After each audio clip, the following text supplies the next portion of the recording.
নমস্কার দর্শক বন্ধু, আমি আদি অঘরী শ্রী প্রদীপ ঠাকুর। সামনেই কৌশিকী অমাবস্যা, তাই যারা বাড়িতে বসে নিজের ক্রিয়াটি নিজে করবেন মনে করছেন তাদের জন্য কিন্তু এই প্র্যাকটিক্যাল ক্রিয়াটা আমি দেখাচ্ছি। এটি কিন্তু খুব জাগ্রত একটি টোটকা।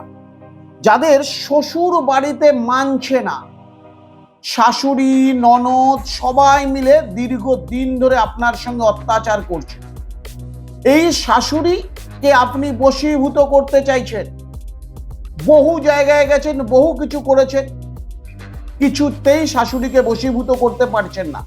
এই কৌশিকী অমাবস্যায় যে কোনো দশকর্মার দোকান থেকে এই রকম দুটো শাখা নিয়ে আসুন।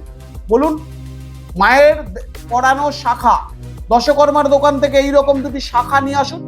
দেখুন আমার হাতে যে দুটি শাখা আপনারা দেখতে পাচ্ছেন, এগুলো দশকর্মার দোকানেই কিনতে পাওয়া যায়। শাখা নিয়ে আসার পর যে মন্ত্রটি আমি বলছি, মন্ত্রটি এই শাখার মধ্যে লিখুন। মন্ত্রটি হচ্ছে ওং হিং ক্লিং অমুকেশ্বর। এই অমুকেশ্বর জায়গায় আপনার শাশুড়ির নাম, তারপর শাশুড়ির গোত্র, মহিপাল বর্ষাতে মানায় ফট স্বাহা। এই মন্ত্রটি লিখে যে কোনো কালী মন্দিরে একটি জবা ফুলের মালার সঙ্গে এই শাখা দুটিকে দান করে দিয়ে আসুন।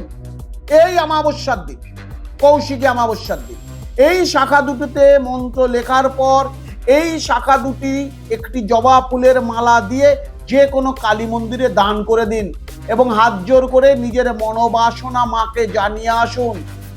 যদি কোনো তারা দেবীর মন্দির থাকে তাহলে তো খুব ভালো হবে। যদি তারা দেবীর মন্দির না থাকে তাহলে যে কোনো কালী মন্দিরে এটিকে দান করে আসুন।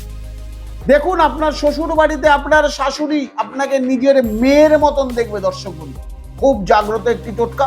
আপনারা জানেন দীর্ঘদিন ধরে আপনাদের আমি নানা রকম টোটকা দিয়ে আসছি। উপকৃত হওয়ার পর শুধুমাত্র একটি কমেন্ট করবেন, কারণ শুধুমাত্র একটি শাখার সাহায্যে এই রকম দজ্জাল শাশুড়িকে বশীকরণ একটি টোটকা কিন্তু আমি আপনাদের আজকে দেখালাম। সুস্থ থাকুন, ভালো থাকুন।